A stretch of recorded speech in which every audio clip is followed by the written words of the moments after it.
Muy buenas tardes. A continuación daremos la explicación y el análisis del parcial número 1 para la asignatura de Ecología Analítica en la carrera de Ingeniería Ambiental en la Universidad Distrital Francisco José de Caldas. Nuestro grupo es el grupo F, conformado por la compañera Jennifer Cepeda, Evelyn Cortés, el compañero Jake Torres y yo, David Yepes. Bueno, entrando en materia, el primer punto nos pide hacer una comparación y una definición de las propiedades emergentes y colectivas. Entendamos las propiedades emergentes como atributos de una comunidad que no se aprecian en los individuos o en las poblaciones y que se hacen evidentes cuando estas poblaciones pues coexisten en un espacio dado. Es decir, estas especies interactúan en conjunto dentro de una escala y pues forman estructuras ecológicas o procesos que dan oportunidades funcionales a cada comunidad que esté coexistiendo, y así se lograría una propiedad emergente. Es decir, cuando dos poblaciones del mismo nivel comienzan a hacer una interacción en el sistema, pues esta suma de estas interacciones dentro de un todo pues genera una propiedad emergente. Más adelante vamos a dar pues un ejemplo. Y las propiedades colectivas como tal no incluyen características nuevas o singulares resultantes del funcionamiento de la unidad dentro del todo. Es decir, el mismo comparación, teniendo dos poblaciones del mismo nivel, estas no tienen interacciones, sino que cada una pues tiene pues propiedades como tal colectivas.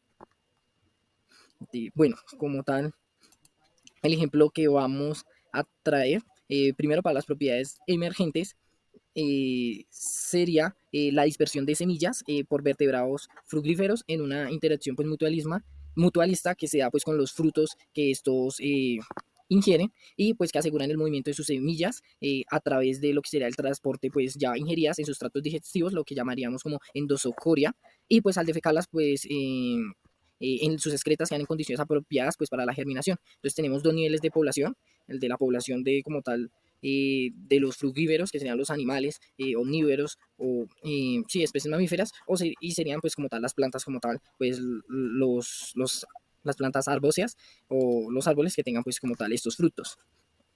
Para nuestro caso, tenemos en Veracruz, México, esta parte costera, exactamente esta parte de selva de Casaburro, Pro Natura, y esta parte de pastizal. Entonces, en nuestro estudio es un artículo de una revista mexicana, como tal, nos dicen que en ese ecosistema se identifican como tal 8 especies, que serían los coyotes, la zorra gris, la zarigüeya, la onza, el coco mistele, el mapache, el armadillo y el oso hormiguero, de los cuales pues 4 están siendo dispersores dentro de la selva hasta el pastizal. Entonces, eso sí, pues se evidenció porque las semillas contenidas pues en las excretas, se recogían las excretas y se analizaban pues de cuáles eran los que están siendo los dispersores, que era el zorro, el cocomisle, el mapache, el armadillo. Entonces se encontró que dentro de esos frutos se encontraban 36 especies de plantas como tal, que está consumiéndose 36 especies de plantas, dentro de las cuales en la selva se quedaban 32 especies y 16 especies se llevan a excretas de los pastizales. Lo podíamos ejemplificar acá, la gracia era irlo dibujando, es que lo iba explicando, pero no lo puede hacer. Entonces tenemos como tal la selva a mano izquierda, como tal los animales a mano derecha mía. Entonces ellos se acercan, comienzan pues, como son frugívoros o omnívoros, comen los frutos carnosos como tal, y en la misma zona, en este área, pueden pues defecar, hacer regurgitar, hacer sus excretas, y ahí mismo se daría pues la germinación y la dispersión de estas semillas o la revegetalización. De igual manera, estas 4 especies que nombré anteriormente, muchas van hacia los pastizales, a su nicho o hábitat más común, y pues ahí mismo en sus excretas estarían revegetalizando pues esta zona. Lo que sería en la mitad, pues este interlineado sería como una zona que comenzaría a unirse, una zona de expansión de la selva que comenzaría a unirse pues con las nuevas pues áreas donde se esté revegetalizando gracias pues a estos dispersores de semillas.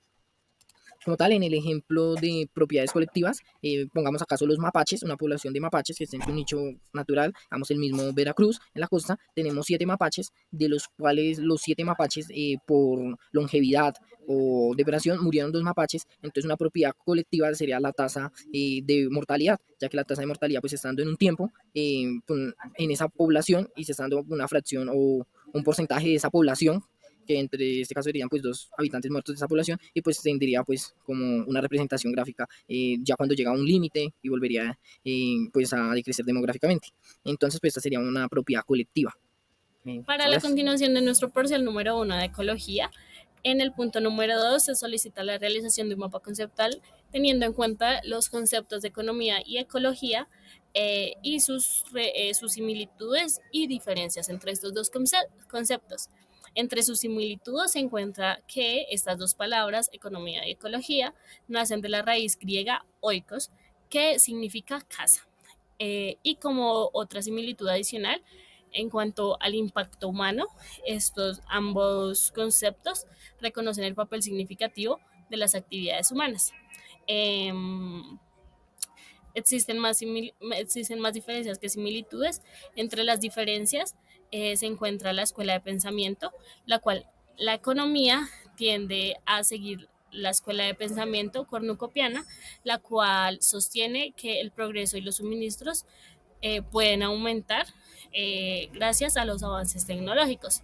Y por otro lado, la ecología, disculpen, sigue la escuela de pensamiento neomalthusiana, en la cual se advierte sobre los problemas que se podrían presentar debido al crecimiento como tal avanzado o acelerado de las poblaciones y los problemas que estos podrían generar a la disminución de recursos naturales que podrían causar conflictos y hambrunas.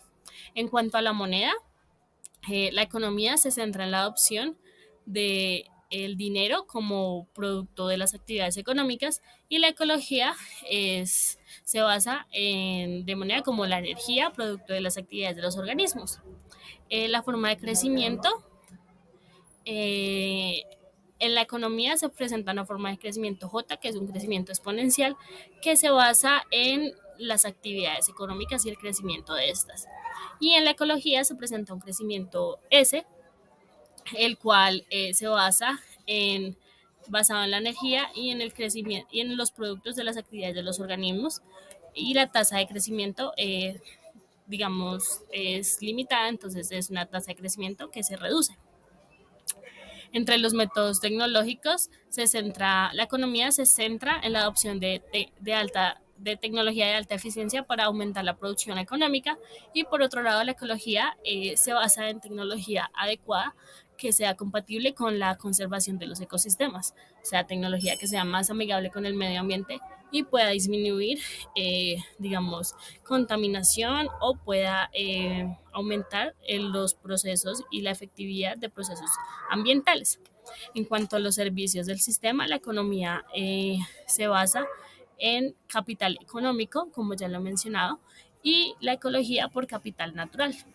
En las metas a futuro, la economía se enfoca en la exploración y en la expansión económica, con énfasis en el crecimiento económico a futuro, en la exploración y la expansión.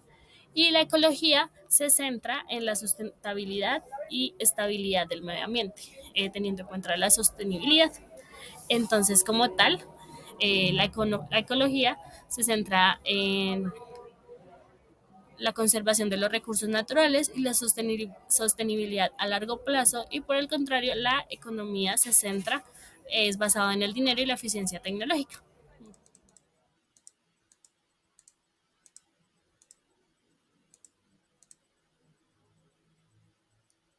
Ok, bueno, dentro de las 5 elementos que se mencionan, tenemos lo que es el clima, la geopedología, la cobertura de la tierra, las unidades bióticas y la regionalización biogeográfica. En el clima se tiene en cuenta lo que es la clasificación Caldas-Lang, donde tenemos elementos como son la elevación del lugar, la temperatura media anual y la precipitación medio anual. Entonces, con esto tenemos 20 clasificaciones del clima y pues este es un factor súper importante para digamos lo que va a ser pues la expresión ya luego de la vegetación, la fauna, incluso pues como todo ese tema social suelo. En cuanto a la geopedología, pues se podemos dividir en dos grupos que igual están asociados, que es la geomorfología y la pedología. En la geomorfología tenemos lo que es el paisaje que refleja las geoformas, pero principalmente las geoformas más grandes, y el relieve pues lo hace como más pequeñas y está integrado dentro del paisaje, pues como no sé, valles. En el suelo tenemos ambientes que son edafogenéticos y están más asociados pues, al suelo. Allí se integran lo que es la pedología, génesis del suelo, lo que son las propiedades de los suelos, donde entran factores como el clima, la biota, el material parental, el relieve, entre otros. Entonces, estos ambientes edafogenéticos son bien interesantes porque se van a ver reflejados luego en la vegetación. Entonces, dependiendo de las condiciones del suelo, si son suelos muy húmedos, encharcados o muy secos, entonces esto va a reflejarse mucho en la vegetación. Entonces, ya pasando a lo que es la cobertura, tenemos que pues hay coberturas que han sido intervenidas, entonces ya son más como terrenos agrícolas o territorios agrícolas, entonces aquí también influye mucho esto del suelo. Entonces, dependiendo qué tipo de suelo vamos a tener ciertos cultivos u otros, entonces también el tamaño de la vegetación va a variar un montón. En cuanto a los cultivos, podemos tener, no sé, en suelos anegados a arroz, por ejemplo.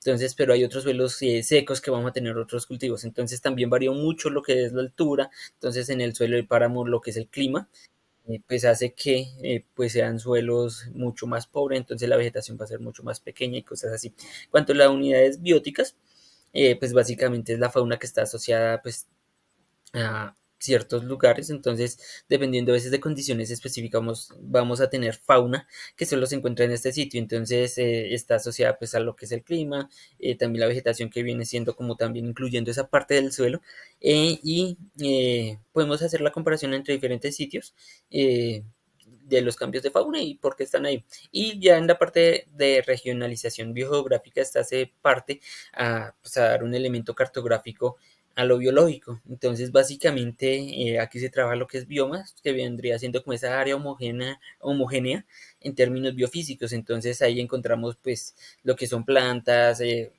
animales y ciertas características del suelo y clima, todos muy similares. Entonces, básicamente es darle, pues, una cartografía a todos estos elementos que ya hemos venido nombrando. Entonces, pues, es como ese resultado final, básicamente. Y pues es bien interesante, ya pues, tiene clasificación un poco mayores, un poco menores, digamos ya así ecosistemas y otras cositas, pero pues no andaremos en eso.